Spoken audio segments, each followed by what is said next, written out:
Dis-moi, c'est parce que t'es Satoru Gojo que t'es aussi fort? Ou bien c'est parce que t'es fort que t'es Satoru Gojo? Dis-moi, c'est parce que t'es Satoru Gojo que t'es aussi fort, ou bien c'est parce que t'es fort que t'es Satoru Gojo? Cette question, elle est incroyablement profonde parce que la réponse à cette dernière illustre parfaitement le contexte autour de la véritable puissance de Satoru Gojo. Salut à toutes et à tous les amis, j'espère que vous allez bien, que tout passe pour le mieux pour vous. Bienvenue sur la chaîne. Et oui, vous ne rêvez pas, c'est bel et bien Animarium qui est en ce moment en train de vous parler et de vous faire une vidéo sur l'univers de Jujutsu Kaisen parce qu'on va pas se mentir les mecs, c'est un univers exceptionnel. Du coup les amis, on se retrouve donc comme je l'ai dit un peu plus tôt aujourd'hui pour une nouvelle vidéo sur l'univers de Jujutsu Kaisen et aujourd'hui on se retrouve pour parler du GOAT de cette œuvre qui n'est nul autre que Satoru Gojo et on va parler de sa puissance et on va surtout voir pourquoi Satoru Gojo est bel et bien plus puissant que toutes les versions, et je dis bien toutes les versions de Ryomen Sukuna dans le manga. Les amis, on va entrer dans le vif du sujet de notre vidéo sans plus tarder.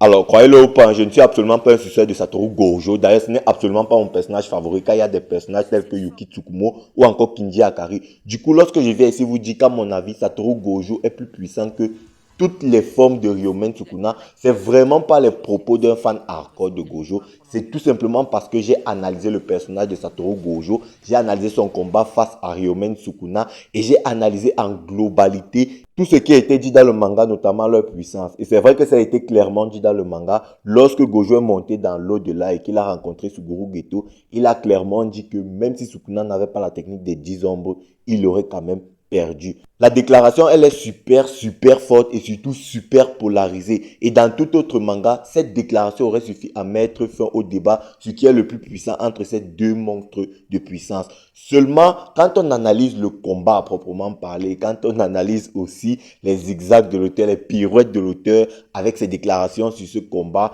voilà, on se rend compte que les choses ne sont pas aussi simples que ce qu'elles n'y paraissent. En fait, le truc, c'est que Gojo nous a paru et nous a été présenté comme étant tellement fort qu'il y avait un gros et un réel intérêt à le sortir de l'intrigue en ce moment précis du manga. Parce que rendez-vous compte d'un truc, les mecs. Si Gojo n'était pas sorti de l'intrigue à ce moment précis du manga, le personnage principal et les autres personnages secondaires n'auraient pas eu de réelle motivation pour évoluer afin d'atteindre le plein de leur potentiel. Donc du coup, c'était un peu logique que le personnage de Gojo sorte de l'intrigue, surtout de cette façon-là, parce que Gojo, franchement, les mecs, il était une déité dans l'univers de Jujutsu Kaisen, si bien que même lorsque l'auteur faisait des sondages, il disait par pitié, ne votez pas Gojo. Je ne sais pas si on se rend compte de la dinguerie, les mecs. Gojo, il avait tellement pris de place que moi, j'en connais un qui, après la fin de la saison 1, ne connaissait pas le nom du protagoniste de l'œuvre qui est Yuji Itadori. En fait, les mecs, Gojo, il prenait tellement d'espace que pour le désacraliser, il a fallu lui faire dire qu'il était moins puissant que Sukuna. Pourtant, au début de l'œuvre,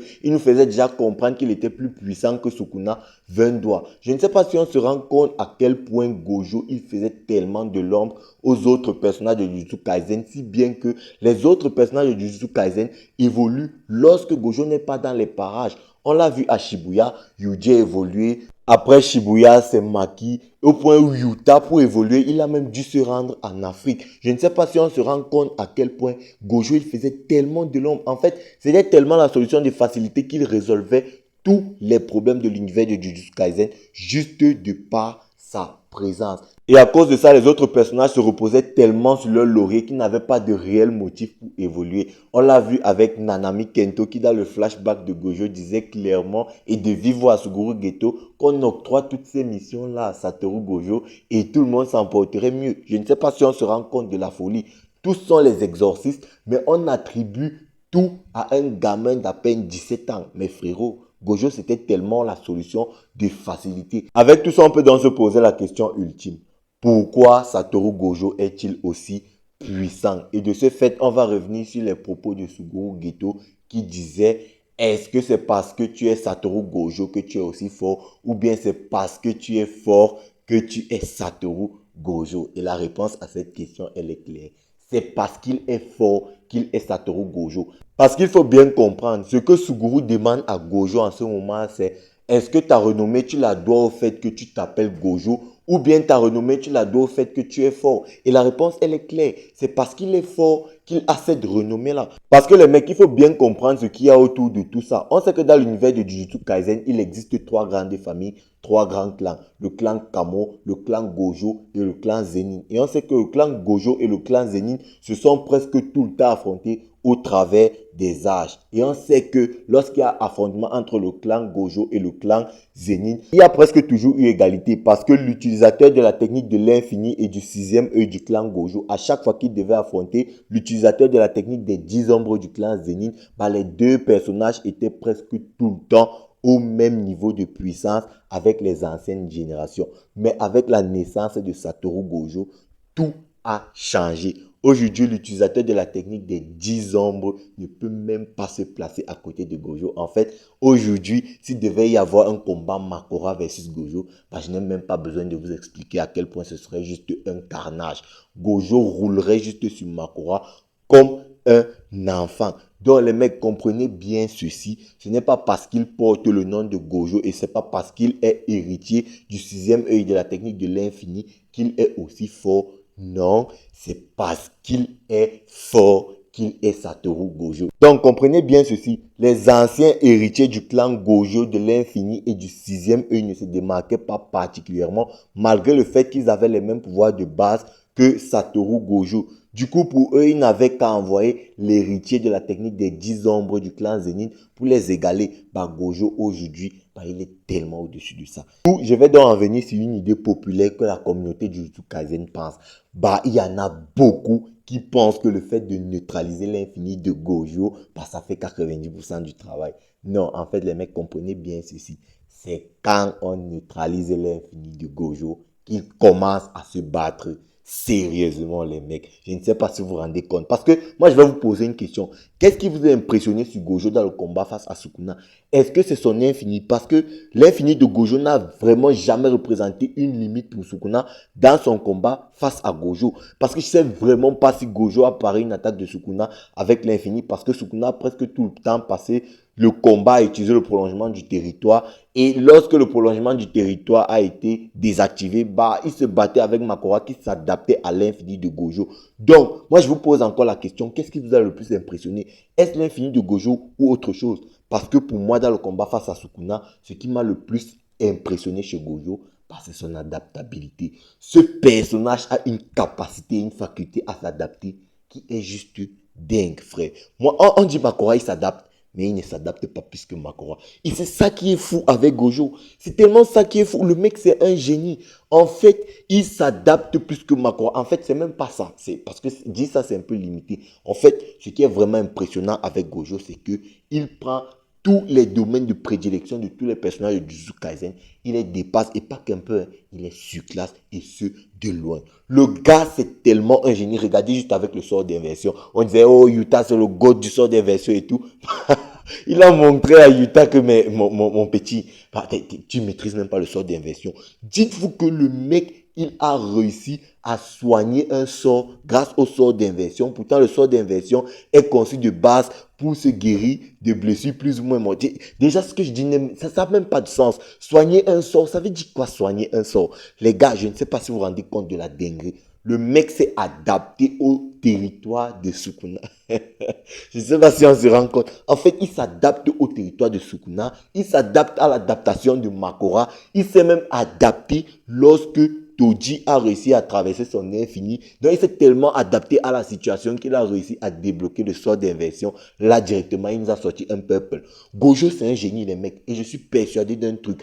Même si Makora avait réussi à s'adapter au purple, Gojo nous aurait sorti l'équation imaginaire, le blanc cassé. Ce mec, il est tellement différent. Et frérot, moi, le mec, il m'a tellement impressionné. Parce que dans le combat face à Sukuna, il ne faisait qu'évoluer.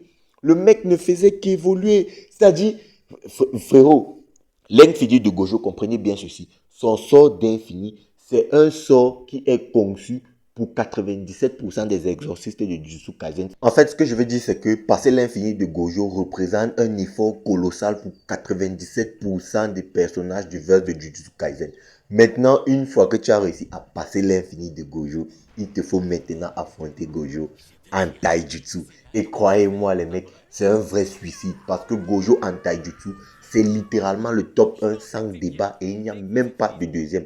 Parce que dites-vous quand même que Gojo en taijutsu s'est pris Sukuna, le top 2 du verse en taijutsu, Makora, le top 3 du verse en taijutsu, plus Agito. Et il les a mélangés. Les mecs, vraiment, je pense qu'on ne se rend pas compte de qui est réellement Satoru Gojo. Et à mon sens, en fait, je suis même persuadé que c'est le cas. Sukuna avec la technique des 10 ombres est plus puissant que Sukuna forme Heian. Tout simplement parce que le Sukuna qui a affronté Gojo avec la technique des 10 ombres, c'était déjà un Sukuna avec 19 doigts plus Makora. Et Makora, il vaut environ 10 ou 12 doigts de Sukuna. Parce qu'on se souvient que dans le combat Sukuna versus Makora, Sukuna avait 15 doigts. Du coup, Makora a assez bien tenu Sukuna et Sukuna se voyait perdre s'il n'était pas suffisamment concentré. Donc, du coup, on peut en déduire que Makora vaut environ 10 ou 12 doigts. Si on part du principe que Jogo, lui, il en vaut 8. Donc, là, il faut comprendre ceci.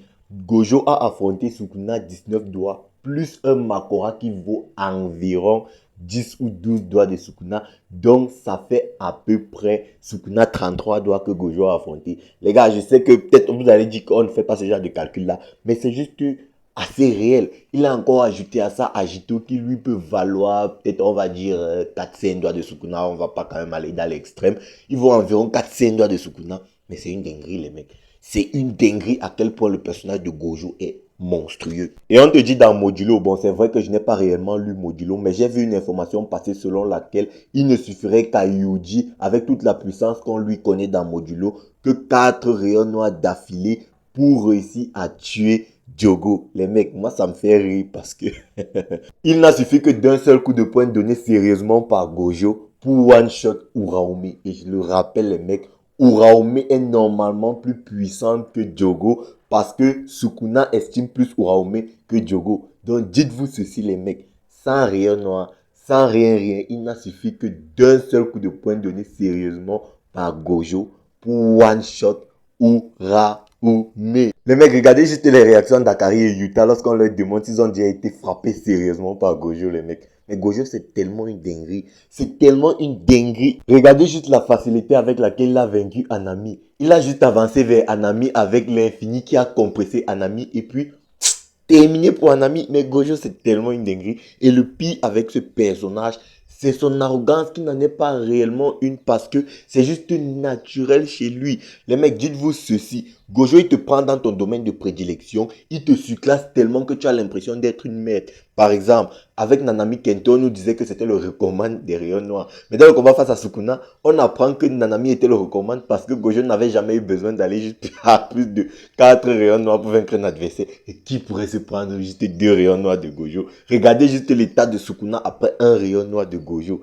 Qui pourrait se prendre 2 rayons noirs de Gojo? Et contre Sukuna, il a réussi à enchaîner 4 parce qu'il y avait Sukuna, Agito et Makora. Donc chacun se prenait à peu près un coup de rayon noir. C'est une dinguerie à quel point il a fait voler en éclat le record de Nanami. Yuta, on nous disait que c'est le GOAT du sort d'inversion et tout. Gojo lui a montré que petit, tu ne sais pas maîtriser le sort d'inversion. Gojo a utilisé le sort d'inversion pour réparer un sort. Ce que je dis n'a aucun sens. Mais c'est Gojo. De toutes les façons, le personnage n'a aucun sens. Yuta était juste complètement choqué, mais c'est une dinguerie. C'est-à-dire, Yuta était en train de transpirer, il se demandait, mais comment est-ce possible? En fait, Yuta, le GOAT du sort d'inversion, il voit Gojo utiliser le sort d'inversion, il ne comprend absolument rien.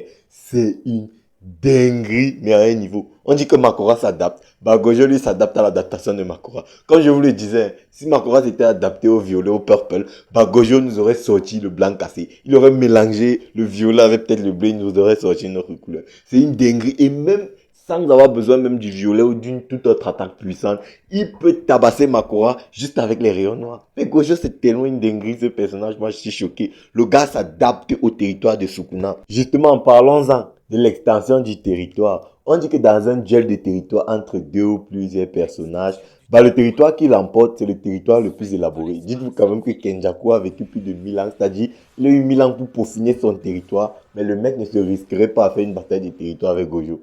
C'est une dinguerie, les mecs. C'est-à-dire, Gojo fait une bataille de territoire avec Sukuna. Ça s'annule, on parle de Sukuna, l'exorciste le plus fort de tous les... Mais frérot, mais Gojo, mais... Moi, je suis désolé, mais le personnage est juste trop abusé. Sukuna a plus de 1000 ans de vie dans l'univers de Jujutsu Kaisen et Gojo, il en a que 29.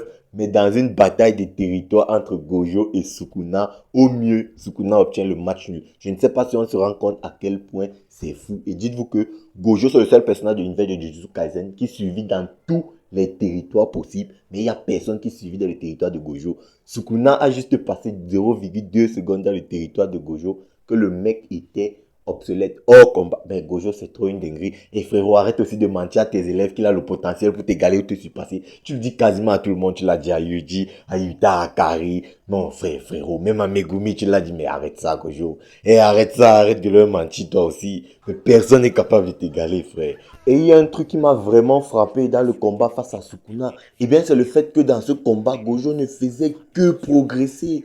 Il ne faisait que progresser. Vraiment, c'est une dinguerie. Le mec, à chaque fois qu'il se trouvait dans une impasse, il réussissait à trouver un moyen de s'en sortir et d'évoluer. Mais Gojo, c'est ça qui me fait peur chez ce personnage. C'est sa capacité d'évolution et d'adaptation. Regardez juste face à Toji. À chaque fois qu'il se retrouve dans une situation où il est coincé, le mec s'éveille. Et c'est exactement ce qui s'est passé face à Sukuna. Le sort d'inversion qui permet de réparer le sort. Le rayon noir qui permet de réparer son sort d'inversion et tout. C'est une dinguerie, le personnage de Gojo. C'est juste une dinguerie. Et c'est pourquoi, pour moi, c'est le plus fort. Pas parce qu'il maîtrise l'infini et le sixième œil, non. C'est juste parce que le gars ne fait qu'évoluer. Et souvenez-vous, Gojo avait dit, n'intervenez dans le combat que lorsque je serai suffisamment faible pour que Akari ou Yuta puissent m'égaler.